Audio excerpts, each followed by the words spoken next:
After leaving Leon-de-Lys, our boat traveled to Le Pec, where it stayed for a short time before returning to Paris. Today we visited the historic chateau where Napoleon Bonaparte spent his final days in France. This elegant manor house, purchased by the emperor's wife Josephine in 1799, served as the seat of Napoleon's French government from 1800 to 1802. After the couple's divorce, she collected an annual pension of 5 million francs and kept the house, which she called home until her death in 1814. The emperor returned the following year after his defeat at Waterloo and received news of his exile to the island of St. Helena. We were able to admire the courtyards and see Josephine's beloved music room, as well as the library. We visited her opulent chambers and salon and viewed the emperor's bedroom and the stunning mahogany decor of his study with its original furnishings.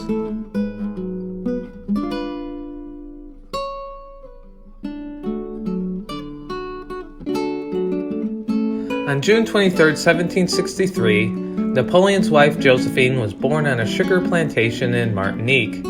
At the time she was called Rose, and she was the eldest daughter of a noble French family. When she was 16, she went to France with her father so that she could marry Alexander of Beauharnais, also born in Martinique, and who was 19 years old at the time of their marriage. The couple settled down in the suburbs of Paris and had 2 children, Eugene and Hortense. However, the relationship between Alexander and Rose did not run smoothly. In 1789, the French Revolution broke out in Paris. Alexander, a high-ranking French politician, was arrested and imprisoned in Paris in 1794, along with Rose, for political plotting. Alexander was executed on July 23, 1794, but Rose managed to escape the guillotine. After being freed, Rose continued to stay in Paris, where she continued to cultivate political connections. In the autumn of 1795, she met a promising young general, Napoleon Bonaparte. He fell head over heels in love with her and did not hesitate in giving her the nickname Josephine.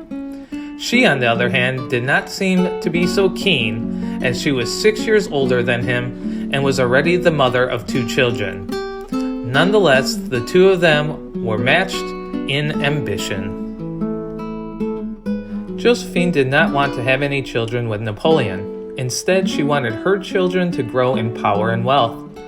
In order to accomplish this pursuit, she convinced Napoleon that he was infertile and could not produce an heir. However, Napoleon shared a bed with 2 other women who both became pregnant. After the first affair with an actress, Josephine was able to convince Napoleon that the actress was just lying to advance her station in life. But after his second mistress became pregnant, Napoleon divorced Josephine. France's future was soon in jeopardy. After Napoleon's failed campaigns, the great European powers turned against him. In 1814, France was invaded, and on March 30th, Paris surrendered. In the spring of 1814, the empire fell and the emperor was exiled to Elba. Josephine died at the chateau from a deadly bout of pneumonia on May 29, 1814. She was 51 years old. In 1803, Thomas Jefferson and Napoleon Bonaparte negotiated the Louisiana Purchase. The agreement gave the United States 530 million acres of territory once occupied by the French. In exchange, the United States paid France $15 million. The document was signed here in the Chateau Malmaison. An interesting side note, when Napoleon was exiled, he was forced to give up any rights his heir had to the empire. However, through Josephine's son, she was the great-grandmother of the latest Swedish and Danish kings and queens, as well as the last queen of Greece.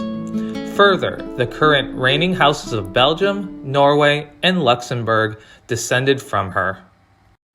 Mona Lisa's cryptic smile, Venus de Milo's glowing torso, winged Victory's majestic presence, all of these are housed along with another 35,000 pieces within the Musée du Louvre. Perhaps the most famous museum in the world, the Louvre has earned well-deserved accolades throughout the centuries.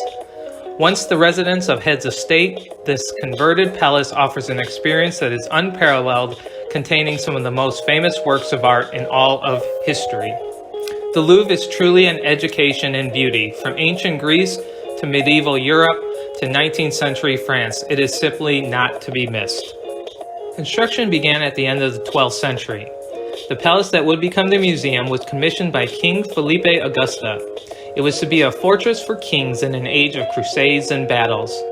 As the city grew up around it, its defensive advantage lessened, and it became more of a palace than a garrison. In the 16th century, the Louvre became the royal residence and remained as such off and on for the next nearly 300 years. It was slowly converted into a museum as new offices for government were built following the French Revolution and the Napoleonic Wars. After the World Wars, the Louvre underwent major refurbishments and renovations to evolve into the treasure trove that we enjoy to this day. With its remarkable history and longevity, the Louvre is truly one of the most astonishing places on earth, the largest museum in the world by most accounts, and an incredible, unforgettable experience for any traveler visiting Paris. The collection of the Louvre is truly staggering. There are roughly 35,000 different objects displayed throughout the sprawling campus. Our Paris at Night excursion started at 9:30 p.m. During this time, we experienced the City of Light in its full illuminated glory. According to some, Paris received its nickname because it played a central role in the Age of Enlightenment, the period of intellectual fervor that spanned the 17th and 18th centuries. But we were likely to believe otherwise during this exciting excursion, as we journeyed through the Parisian streets among shining buildings and monuments awash in the glow of after-hour lamplight. We boarded our motor coach for a leisurely drive into a city that comes alive at nightfall. For most Parisians, dinner does not begin until 8 or 9 o'clock. We passed the Arc de Triomphe and drove down the Champs-Élysées. We also saw the Louvre. This bright and shining palace glowed along the banks of the Seine. We stopped to take photos and viewed the Grand Palais Garnier Opera House. Next, we arrived at the Petit Palace, a beautiful building that was supposed to remain only for the 1889 World's Fair. In addition, we were able to stop at Les Invalides, Napoleon's final resting place. We even went to a town square to see some early Christmas decorations. Finally, at the tour's end, we were able to stop at the Eiffel Tower. Every hour, the tower offers a glittering confection of the Paris nighttime skyline.